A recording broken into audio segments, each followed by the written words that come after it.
Hey, random dancer from the interwebs. My name's Ian. And I'm Lindsay. And this is a Ballroom Blitz.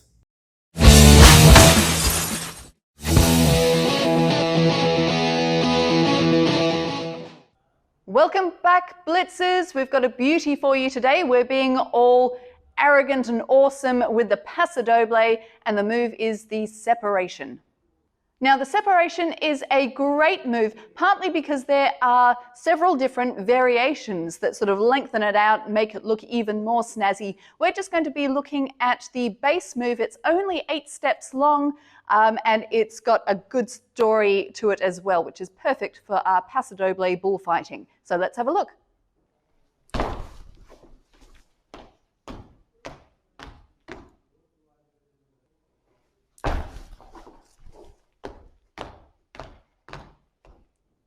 Now, I love this move in Paso Doble because there are some things that keep it nice and simple. We start in a closed position, we end in a closed position, there's no turn, it's not terribly long, but it also has a great deal of flair. So the idea behind the movement is that the bullfighter, who is the leader, tosses their cape, the follower, away from them and then drags it back towards them.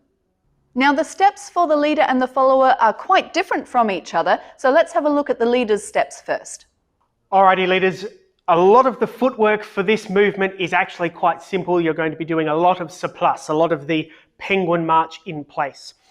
We're going to start, however, though, with an appel, our call to action, link to appel in the description. We always appel on the right foot on one, so we want the appel. We want it to be strong and we want to allow our compression to continue.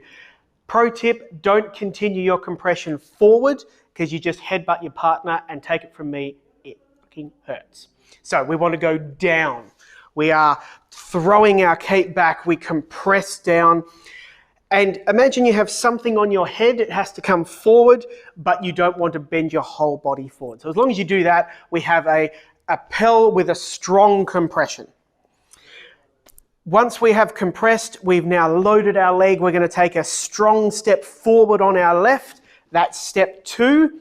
We start to rise. Here we're going to talk about the arm work in a moment, but we start to rise here, close our feet 3, surplus 4, and then 4 surplus on the spot, 5, 6, 7, 8.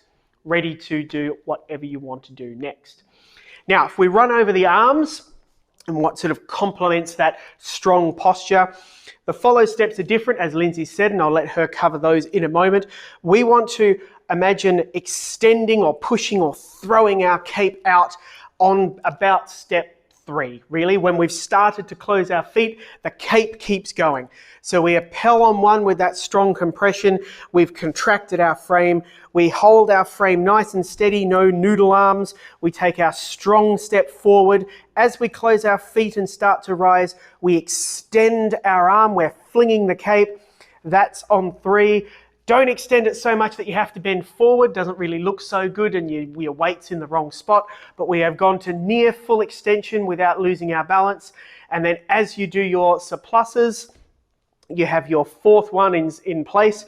As you get to 5, 6, 7, 8, you're going to bring the follow back in as the cape and achieve a closed position ready to go again. All right, followers. Every time we appel, we're going to appel on our left foot to match the leaders appelling on their right. So we'll feel that rise up ready, and then we will come down, making sure that we land our weight primarily on our left foot because we want to be able to move our right foot next. Now, as the leaders take their strong step forward, we will be pushed backwards in a strong step backwards, so that's on our right foot.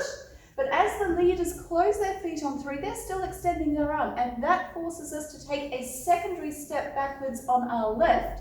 So while the leaders have only taken 1 step forward, we've taken 2 steps back, and that's what achieves the separation, that extension away from each other. But as Ian said, only to arm's length. So we don't want to feel like we've taken giant steps backwards and we end up being pulled forward. So that was steps 1 is the appel, 2 is backwards, 3 is backwards, and then 4 is a close of the feet. Now make sure that's not just a tap, that you do change weight And now we are going to do a basic movement, just our small steps forwards on our toes. As the leader draws us back towards them, we have 5, 6, 7, 8, and achieving that closed hold again as we draw near to them. So each of these movements has its own weight change for both parties, and it's 8 even beats. So we have 1, 2, 3, 4, 5, 6, 7, 8.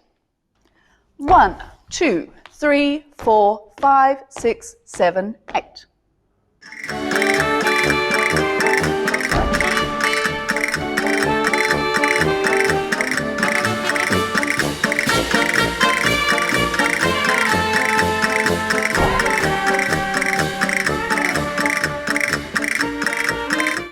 And that is the separation. So it's a great move in and of itself, and it can then be developed into things like separation with ladies caping walks, separation with fall away ending, all sorts of fun stuff that sort of gives it a lift. So try it out, have some fun, let us know in the comments if you need any more clarification or if you want to see one of those other variations, and we'll see you next time. That's it for today's Blitz, guys and girls. Don't forget to like, Comment, share, and subscribe. see you next time.